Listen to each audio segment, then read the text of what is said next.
Hello BookTube, Books with Banks back again with another video today. This will be the first in my new series of several videos in which I'll be analyzing specific scenes from all throughout Steven Erikson's Malazan Book of the Fallen series and other books that he's written in the Malazan world. This first video is called Inside Dragnipur, analyzing a beautiful scene from Gardens of the Moon, Book 1 in Steven Erikson's Malazan Book of the Fallen. Alright, so I want to cover really quickly exactly how spoilery or non-spoilery these videos in this whole series are going to be. What I should clear up immediately is that none of the videos will be spoiling anything beyond whatever scene or moment in whatever book it's from. For any of these series like Book of the Fallen, Carcanus, or Witness. Or any of the Essamon stuff for that matter. But by just the simple nature of the videos, I will very much be spoiling everything that happens in the specific scenes themselves on their own.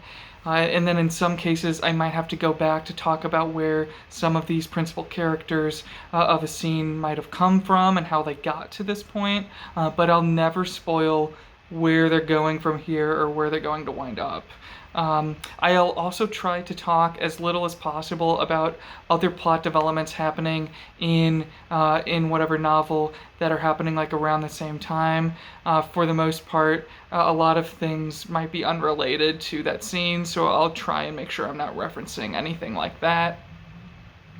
I'll also be explaining exactly which page numbers and which chapters these scenes are pulled from, because maybe someone is more okay with having something spoiled in the first few chapters of a book, but not necessarily. You might not want to watch a video where something's spoiled, a scene is spoiled from right at the end, the final climactic scenes.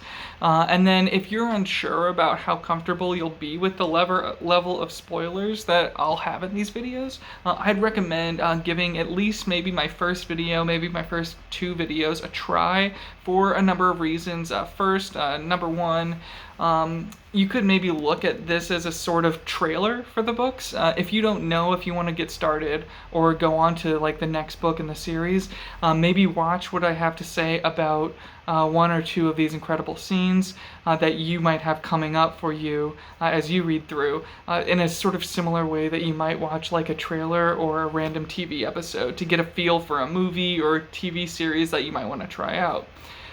Second reason to maybe watch a couple of these earlier videos is that if I do spoil too much of these first two books, then at least it's not anything even bigger or more epic and climactic that I'm spoiling from the later ones. So, better to have something from Gardens of the Moon spoiled than something from The Crippled God. And then the third reason why I think it might be at least worth it to check out one or two of these is that the first scene I have for us is from just past the halfway point in Book 1 in Gardens of the Moon, and then the scene I'm analyzing in my second video, that'll be from even earlier in the second book, around chapter 6 or so of Deadhouse Gates, so nothing will be spoiled about the endings of either book. All of that out of the way, let's get on to the first scene. This scene takes place in chapter 15 of Gardens of the Moon, right here. In the Tor Mass Market paperback, this scene is from pages 446 to 450, if you'd like to read along or follow along. In this scene, our character Ganos Paran, one of the main protagonists up to this point, up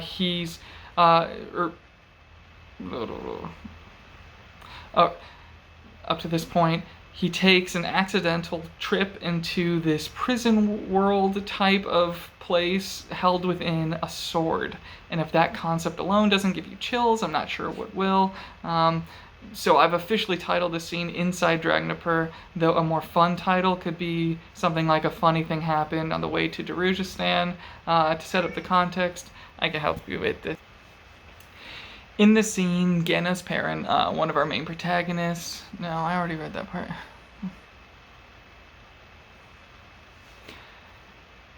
To set up the context, only so much as I think is necessary to avoid as many other spoilers as possible. Ganos Perrin, he's the new commander of the Bridge Burners, an army or a unit in the army of the Malazan Empire.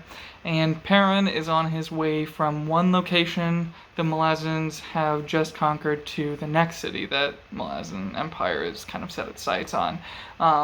So on this journey, after a chaotic encounter in the Gadrobi Hills, these hills between the cities, this encounter is complete with some demonic hounds, a chaotically deranged marionette, and the character Animander Rake, the Lord of Darkness, and his terrifying sword Dragnipur. Perrin goes up to the blood of one of the slain demonic hounds, touches the blood, and he is taken away to a prison world within the sword that drew that hound's blood. And that sword happened to be Animander Rake's sword, Dragnipur. So, I'll start off by reading some of the beginning of this scene. Okay, so, on page 446, Perrin rose, collected the reins of the surviving horses. He led the beasts back to the scene of the fight. The Tystandi had vanished, but the hounds remained, motionless, dark humps in the yellow grass. He dropped the reins and approached one. The slice across its chest still leaked blood. Crouching, Perrin reached out, ran his fingers along the animal's hide. See what the desire for murder gets you? Hood's breath, but you were a beautiful beast. His fingertips brushed blood. The captain recoiled at the contact, but it was too late. Something rippled up his arm, swept through him. He fell back into darkness, the sound of chains rattling taut. Okay, we'll break there for a second. So with what I just read, Erikson has kind of slowly but surely, he's approaching this wondrous moment in which Perrin is sucked in from the real world into the magical Warren prison world of the sword. We're not quite in there yet. This is just building up to it. And to do so, Erikson's built this kind of unexpected twist by bringing us into Perrin's mind so we can see our protagonist's sympathy for the hound when he's crawling up to it or going over to it, and sort of how oblivious he is about or of what mini adventure he's kind of about to go on, what otherworldly mini adventure he's about to set out on. So then we continue. Perrin found himself walking, and he was not alone. Through the gloom, he could make out figures on all sides, each shackled with long iron chains, leaning forward as if pulling an immense weight. The ground underfoot was barren, lifeless. Overhead there was nothing but darkness. Beneath the constant creak of the chains was a heavier sound that Perrin could feel through the soles of his boots. Alone, unchained, he fell back toward the source of that sound. Passing chained figures, many of them not human, a shape appeared, hulking, pitching, a wagon impossibly huge, its wooden wheels taller than a man, driven by an insatiable desire to discover what it carried. Perrin moved closer. A chain ripped across his chest, throwing him from his feet. An ear-piercing howl sounded directly above him. Claws gouged his left arm, pinning it to the ground. A chain rippled under his back. He struggled as a cold, wet nose and savage teeth pushed under his chin. The jaws opened, slipped around his neck, then tightened. Perrin lay perfectly still, waiting for the fatal clenching of those jaws. Instead, they pulled away. He found himself staring up into the hound's eyes, one blue, one brown. A massive collar of iron circled its neck. The beast lunged away. The chain under him snapped taut, flinging Perrin into the air. He felt more than heard the wagon groan sideways, even as he landed sprawling into the path of one of the wooden wheels. A hand grasped the collar of his cloak and dragged him clear. The captain scrambled to his feet. A voice beside him spoke. Any man who has earned mercy from hounds and walks here unchained is a man worth talking to. Walk with me. The shadow of a cowl hid the stranger's features. The man was big, dressed in rags. After releasing Perrin, he resumed straining on his chain. Never before, he grunted, has this prison been so tested. He hissed as the wagon lurched yet again to the hounds' frantic attempts to escape. I fear this will overturn. And if it does? The face swung to him briefly, and in the darkness Perrin saw the flash of teeth. The pulling will get harder. Where are we? The warren within the sword. Did not Dragnipur take your life too? If it had, would I not be chained as well? True enough, what then are you doing here? I don't know, Perrin admitted. I saw the hounds killed by Rake's sword, then I touched the blood of one of the slain beasts. That explains their confusion. They thought you one of their own. At first, you were wise to submit to that hound's challenge. Too frightened to move, you mean? The stranger laughed. Even so. What is your name? Names are meaningless. Rake killed me long ago. That is enough. Perrin fell silent. Eternity chained here, forever pulling, and I asked for the man's name. Would any apology suffice? So we'll break there for our second analysis, or to kind of go back and look at some of the passages I've just read through. Okay, so in this second longer passage, we can see a few things. It was I read through quite a bit there, but we can see how Erikson, he's gone to great lengths to accomplish a couple of things simultaneously. First, he's slowly but surely familiarizing us with the details of this world. To quote an earlier section there, he says, To quote an earlier section there, he says, alone, unchained, he fell back towards the source of that sound. Passing chained figures, many of them not human. A shape appeared, hulking, pitching a wagon, impossibly huge, and its wooden wheels taller than a man. And end quote. This is the beginning of a collection of this type of rich description that helps to establish the world inside of Dragnipur, as one of my favorite settings in the entire series. So that's one of the first things that Erikson's doing here, giving us all of these details about where we're at. But secondly, the second thing he's doing is he's introducing this mysterious other figure who's just pulled Perrin out of the way of the wagon's wheels. The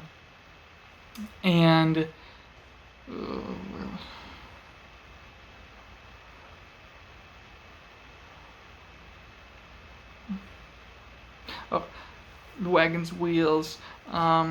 And in doing so, he's introducing a character that's important to the lore of the whole series and the other sub-series. But in just this book, Erikson, he's holding back and doesn't want to let us know too much more about the mysterious man, this mysterious figure, than Genos Perrin is himself allowed to know. If anything, this only makes the readers feel closer to Perrin.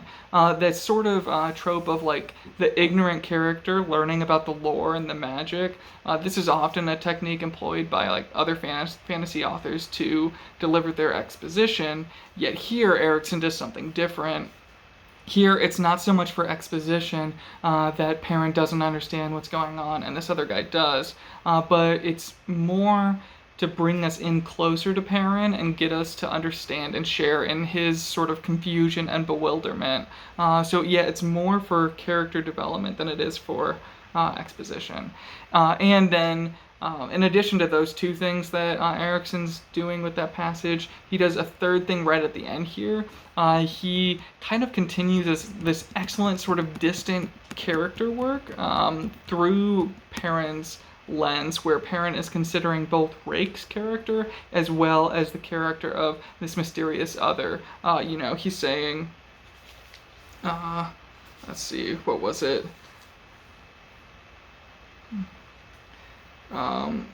He's just explaining to us that this mysterious guy has said, Rake killed me long ago, that is enough. So we know Rake killed this guy, and this guy is a little bit nonchalant about it, but also we see Perrin feeling really guilty for asking about this guy's name when he really understands, or he should instead be trying to understand how much pain this person is in, having been chained in this prison world for, eons. Alright, so then we'll continue with the scene. The wagon bucked savagely. Earth ripped from under its wheels. Figures fell, wailing. The hounds howled their fury. Gethel's breath, the stranger gasped. Will they never cease? I don't think they will, Perrin said. Can those chains be broken? No, none have managed it yet. That is and there are dragons among us. But these hounds, he sighed. It is astonishing, but already I long for the peace their arrival has shattered. Perhaps I can help. The stranger barked a laugh. By all means, try. Perrin moved away, heading towards the hounds. He had no plan in mind, but I alone am unchained. The thought stopped him, and he smiled. Unchained, no one's tool. He continued on, wondering. He passed figures straining step by step, some silent, some muttering in madness. None raised its head to glance as he passed. The sound of bestial gasping reached him. Hounds, Perrin called. I would help. After a time, they appeared from the gloom. Blood sheathed their shoulders and chests, the flesh torn and mangled by the collars. The hounds trembled, muscles jumping along their flanks. Their eyes, level with Perrin's own, met his with such numbed, helpless misery that his heart lurched. He reached out to the odd-eyed one. I would examine your collars, your chains, seeking a flaw. The beast walked alongside him. They were ever moving forward, the wagon unceasing in its roll. Perrin bent close, running his hands on the collar, seeking a join. There was none. Where the chain attached, the link in the collar seemed of one solid piece. Though he knew little of smithing, he believed this attachment would prove the weakest element and should already show signs of strain.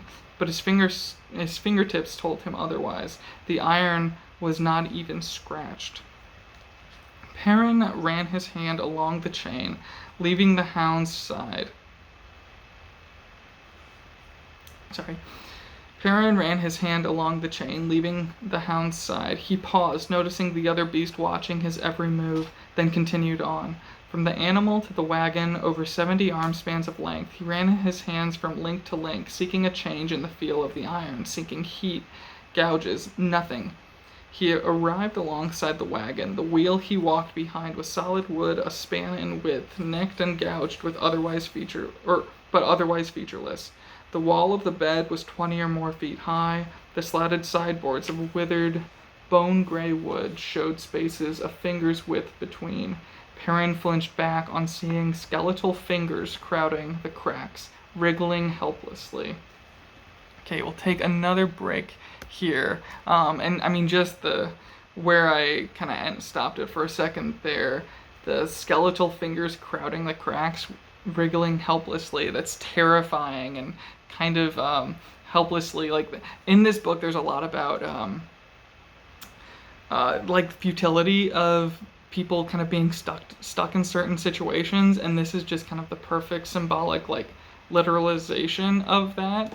Just these bodies stacked in this massive wagon that's constantly, being pulled by other bodies chained to the wagon just across this wasteland, who knows, kind of endless prison world space. Just beautiful imagery there. And then to go back to an earlier paragraph here, in some of the stuff I just read, when Perrin's talking, or he's thinking to himself, he's about to go help the hounds. He says, Perrin moved away, heading toward the hounds. He had no plan in mind. But I alone am unchained. The thought stopped him, and he smiled. Unchained, no one's tool. So, here in this one paragraph, Erikson has told us so much about Perrin's growth and how he feels about his place working for the Empire, and this hints at what he kind of wants for himself, for his journey moving forward. For so much of his life, he's kind of been just this tool, chained, or he's felt chained to just the will of the Malazan Empire. And their kind of war machine, and now seeing that he himself in this prison world is the only one that's unchained, he really loves this juxtaposition, and he sees like he's broken out of this, or he exists within this environment of all of these other chained people, but he himself sort of stands above in kind of his free will and his ability to control his own fate. And so seeing that literalized here inside of Dragnipur, Perrin can kind of start to think for himself what he might want for himself once he gets out of the sword. All right, one more little bit to get through. So he's just seen, he's going, looking at the chains, examining where he might be able to break the hounds free. He's going towards the wagon. He sees all the bodies stacked through the slats, through the sides. He sees their fingers. He sees them all stacked up inside. He's right kind of against the wagon. So the wagon's frame beneath the sideboards drew his attention. Here the wood was black, glistening with pitch. Chain ends entered it, countless in number, sinking seamlessly into the wood. Under his touch, the frame seemed solid, yet it was as if the chain links passed through it. Whatever held them, then, was beyond the wagon's frame. Perrin drew a deep breath of the cool, stale air, then ducked under the bed. The frame's beam was a dozen spans thick, condensation dripping down from its pinched underside in endless rain. At the inside edge, Perrin found once again the chains continuing on farther under the wagon. Grasping one, he followed it inward. The links grew colder, as did the air around him. Before long, he was forced to release the chain, his hands burned by the cold. The rain from the underside of the wagon came down as slivers of ice. Two paces ahead, the chains converged, swallowed by a suspended pool of absolute darkness. Cold poured from it in pulsing waves. Perrin could get no closer. He hissed in frustration as he scrambled along opposite the dark hole, wondering what to do next. Even if he managed to break a chain, he had no idea which ones belonged to the hounds. As for the others, Animander Rake seemed a creature of clear, if cold, justice. To break a chain could unleash ancient horrors upon the realms of the living. Even the stranger he'd spoken with could once have been a tyrant, a horrible dominator. Alright, so we'll end here on Erikson providing us with just this little tidbits more about Rake and this mysterious other character, all from Perrin's point of view. Now, the scene isn't quite over, however, I'll still end analyzing it here, just because the last part of Perrin inside of the sword all kind of has to do with his coming up with some kind of strategy to escape the sword, try and help the hounds escape the sword, and him kind of using this relationship he's been developing with some of the god characters in this world up to this point, and I don't feel there's no real need to spoil what those relationships or dynamics are like at this point in the book. But where I've chosen to kind of to cut it off, we're left with these questions, and these we're left thinking, okay, so why would Rake have killed all of these people and chained them up in his sword? Perrin seems to think he's a good guy with a good sense of what is just and what is not. That this Animander Rake, first appearing as such an imposing character, is now kind of considered a more reasonable, rational man. Why are these people chained here? Should Perrin really be working to free any of them? Who's this mysterious man who seems a little apathetic, being in the sword and having been here for so long, but maybe at one point was he in fact a tyrant? He leaves us with a lot of questions and a lot of lore hints. And I mean, again, all of the scenes with these lore hints, they're beautifully drawn, great imagery. I hope I've helped to kind of cover and shine a light on what some of that imagery looks like. Excuse me, sorry. So yeah, in the end, this one beautiful scene from Gardens of the Moon, inside Dragnipur, Genos Perrin going inside Dragnipur, is just one great example of Erikson's world building, his creativity, his ability to live or to deliver this excellent kind of sense of atmosphere and character development all at the same time, all intertwined with each other. And if you're considering reading this series, or if maybe you've like started the first book, this one, or finished it and you're not sure about continuing on, I'm kind of hoping that this closer look at some of Erikson's techniques here might motivate you to give his work a first and or another try. Additionally, if you're a veteran and super fan of the series, I would love to hear where my reading of this scene might differ or contrast with your own, and if there are other moments in this first book that you love more than this one. I'd love to hear about those as well. If you want to see more videos or see more of these kind of scene-specific analysis videos, again, this is just the first in a series of at least 20 that I have planned right now.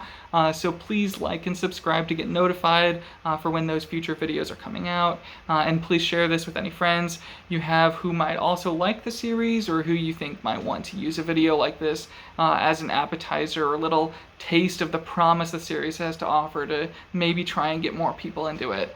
Thank you so much for watching, and as always, have a nice day. Bye.